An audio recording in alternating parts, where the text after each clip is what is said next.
ఇక్కడ మరియ కూడా కృప పొందింది. అలాగే మనము అనుదినము కూడా దేవుని కృపలోనే జీవిస్తున్నాం. మనం జీవిస్తున్నామంటే కేవలం దేవుని కృపను బట్టే జీవిస్తున్నాము. మనం ఏ విషయంలో కూడా తొందరపడకూడదు. ఇక్కడ మరి ఆ మాట వినగానే బాగా తొందరపడింది. బహుగా తొందరపడినప్పుడు ఆమె ఈ చూవవలసిన ఏంటి అని దేవదూతను అడిగినప్పుడు ఇది లోక కళ్యాణం కొరకై ఇలాగ దేవుడు ఏర్పరిచాడు కనుక ఆ దినాల్లో మరి దేవుడు ఏర్పరచుకుని ఎంతోమంది ఉన్నారు కన్యకులు.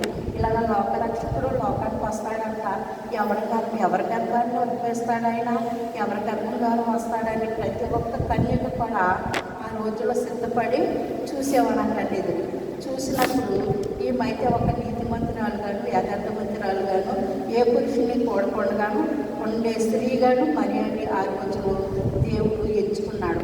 అంత నీతిమంతురాలి కొడుకున ఆయన జన్మించారు. అలాగే మర్యాదగానో ప్రతి ఒక్క యవన స్త్రీ కూడాను వారి ప్రవర్తన ఎందు మాట ఎందు ప్రతి విషయంలో కూడా జాగ్రత్తగా ఉంటే దేవుడు వారిని ఎంతగానో హెచ్చించే దేవుడు, ఎంతగానో ఆశీర్వదించే దేవుడు.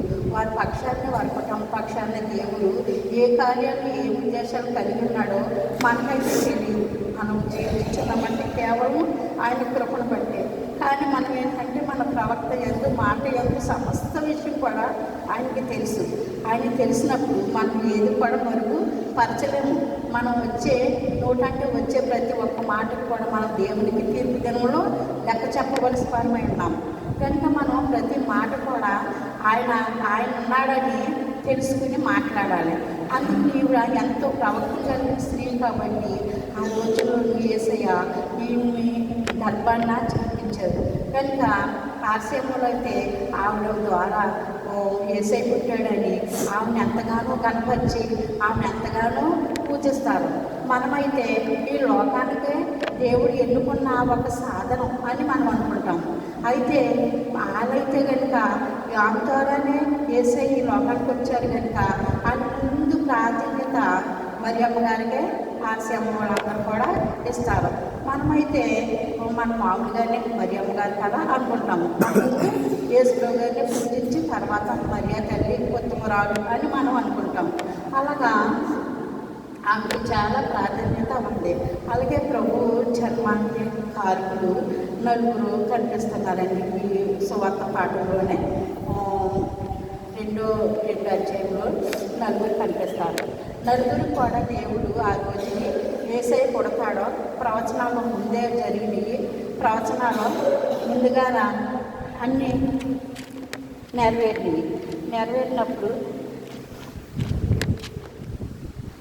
ప్రవచనాల ప్రకారంగా ఆయన నలుగురు 4 తెగల వారిని ఆయన ఎన్నుకున్నారు.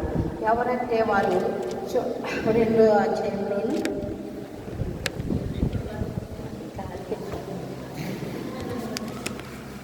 యజ్ఞాపనాలు తీసుకోవాలి కదండి.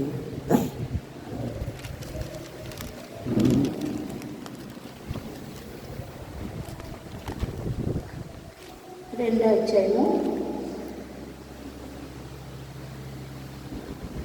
10వ వచనం చూడండి. అయితే ఆ దూత భయపడుతుంది, ఇదిగో ప్రజలందరికీ కలగబోవు మహా సంతోషకరమైన సువర్తమానము నేను మీకు తెలియజేస్తున్నాను. దావీదు పట్టణమందు